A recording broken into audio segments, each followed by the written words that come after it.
ये नज़म है पंजाबी में बेटियों के बारे में कि बेटियां या ਧੀਆਂ कितना ਤੁਹਾਡੇ ਨਾਲ ਪਿਆਰ ਕਰਦੀਆਂ ਔਰ ਉਹਨਾਂ ਦੇ ਨਾਲ ਕਿਸ ਤਰ੍ਹਾਂ ਘਰ 'ਚ ਰੌਣਕ ਆਉਂਦੀ ਹੈ ਜਾਂ ਕਿਸ ਤਰ੍ਹਾਂ ਮਾਂ ਪਿਓ ਦਾ ਆਖਰ ਤੱਕ ਖਿਆਲ ਰੱਖਦੀਆਂ ਨੇ। ਮੁਲਾਜ਼ਾ ਉਹ ਧੀਆਂ ਜਿਹਾ ਹੋਰ ਕੋਈ ਪਿਆਰ ਨਹੀਂ ਕਰਦਾ, ਧੀਆਂ ਜਿਹਾ ਹੋਰ ਕੋਈ ਪਿਆਰ ਨਹੀਂ ਕਰਦਾ, ਮਾਪਿਆਂ ਦਾ ਇੰਨਾ ਜਿਹਾ ਖਿਆਲ ਕੋਈ ਨਹੀਂ ਕਰਦਾ।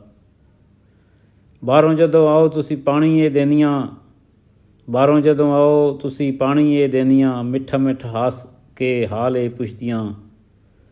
ਥੱਲੇ ਉਹ ਬਹਿ ਕੇ ਜੁੱਤੀ ਤੁਹਾਡੀ ਲਾਂਦੀਆਂ, ਥੱਕੇ ਤੁਸੀਂ ਹੋਵੋ ਅਤੇ ਪੈਰ ਵੀ ਦਬਾਉਂਦੀਆਂ।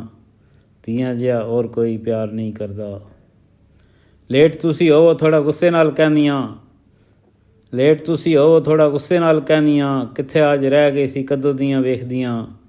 ਧੀਆਂ ਨਾਲ ਘਰ ਵਿੱਚ ਰੰਗ ਸਾਰੇ ਹੁੰਦੇ ਨੇ, ਮਿੱਠੀ ਮਿੱਠੀ ਗੱਲਾਂ ਜਿਵੇਂ ਫੁੱਲ ਪੇ ਪਰਾਉਂਦੇ ਨੇ। ਮੇਲੇ ਅਤੇ ਰੌਣਕਾਂ ਉਦੋਂ ਮੁੱਕ ਜਾਂਦੀਆਂ ਜਦੋਂ ਅਗਲੇ ਘਰ ਟੁਰ ਜਾਂਦੀਆਂ। ਧੀਆਂ ਜਿਹਾ ਹੋਰ ਕੋਈ ਪਿਆਰ ਨਹੀਂ ਕਰਦਾ, ਮਾਪਿਆਂ ਦਾ ਇੰਨਾ ਜਿਹਾ ਖਿਆਲ ਕੋਈ ਨਹੀਂ ਕਰਦਾ। ਧੀਆਂ ਜਿਹਦੀ ਆਉਂਦੀਆਂ ਬਾਦਸ਼ਾਹ ਉਹ ਹੁੰਦਾ ਏ, ਸੁੱਖੀ ਜਿਹਦੀ ਧੀਆਂ ਉਹ ਸੁੱਖ ਨਾਲ ਸੌਂਦਾ ਏ।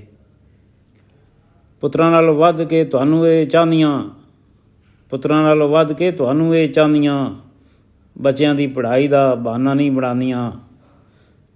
ਅਖੀਰ ਵੇਲੇ ਧੀਆਂ ਹੀ ਸਰਾਂ ਤੁਹਾਡੀ ਲਾਉਂਦੀਆਂ, ਔਖਿਆਂ ਜਾਂ ਸੌਖਿਆਂ ਕੋਲ ਤੁਹਾਡੇ ਰਹਿੰਦੀਆਂ।